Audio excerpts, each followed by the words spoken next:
All right, my friends, it's time to broaden your historical horizons. Dr. Colorado has a heaping helping of fun facts that you can share at your next holiday party. Take a look.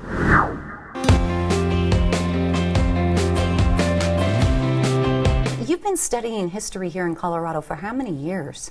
Oh gosh, forever. Since way back in the last century. Why did the medical school move to Denver in 1911? There weren't enough sick people in Boulder.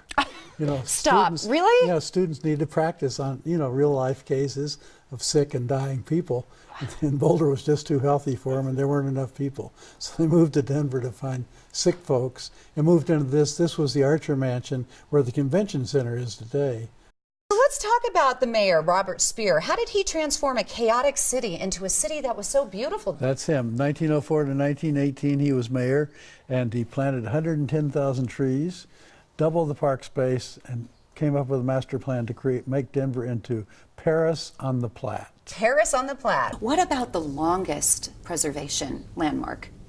We have a picture here that we're going to show. Yeah, I think it would be City Ditch, which is long and narrow. Smith's Ditch, later bought by the city of Denver, now the City Ditch owned by Denver Water. And it flows all the way out to City Park and fills up Farrell Lake. It used to be open throughout Capitol Hill, but little kids would get in and get all muddy and dirty. Their mothers didn't like it. And then one day a very plump woman, inebriated, fell into it and dammed up City Ditch. Are you kidding me? And flooded. A very plump woman, as you put it? and flooded part of Capitol Hill, so at that point they buried it. It was a human dam? Yeah.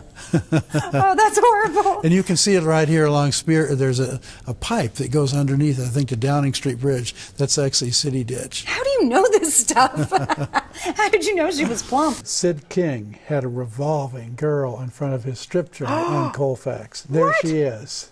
She just spins on top? Yes. That's so gross. To catch your eye. It's now the Irish Snug is in that building. When I think of spinning girls, I think of my little jewelry box I opened up and the little ballerina, and she's so classy, and now you guys have changed all that in my mind. Right. Well, I found there were kids that are bored by history, especially young males, but somehow if you take them into a cemetery and they see a great big mausoleum or tombstone, they want to know, who was that? Yes. Why are they there? What did they do with their lives? So talk about the ghost town of Adamus Forks. Yeah, this is a lot of people's, including my favorite ghost town. It's well preserved by the San Juan County Historical Society. It's like 12,000 feet up there, one of the highest. Wow. And once it had 800 people there. Why did they think it's haunted?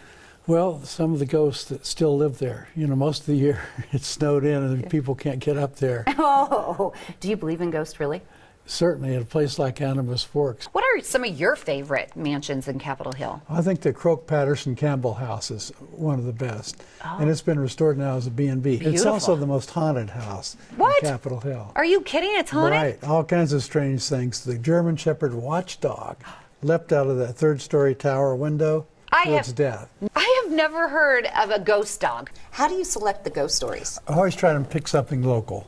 Like at the Grant Humphreys house, the disappearance of Mr. Albert E. Humphreys, who was cleaning his gun one night and accidentally pulled the trigger and accidentally blew his brains out. No. And of course, he haunts that place. Oh, that's so scary. And then, of course, we have the sand dunes here in Colorado. Why do folks go to the sand dunes? It's the world's largest inland sand dunes. And if you look really carefully there, you may see the web-footed horses. What? Horses that over the years have adopted to walking on sand, so their feet get bigger and bigger so they don't sink in the sand. So they actually have web-footed horses there. Is that true, or you're teasing me again? See them. Dr. Colorado, you are so bad. Can we have a producer look that up right now? Because I think he's full, and I don't think you're telling me the truth. Oh, wait. Oh, get over here. Okay, Jen's found the horse. Hang on. There's an article. There's not a picture. Okay, it says Great Sand Dunes National Park. Legend has it, on moonlit nights, strange web-footed horses gallop through the dunes. See? I bet you wrote that. I bet you wrote that, Dr. Colorado. Always right. You got to watch this, dude.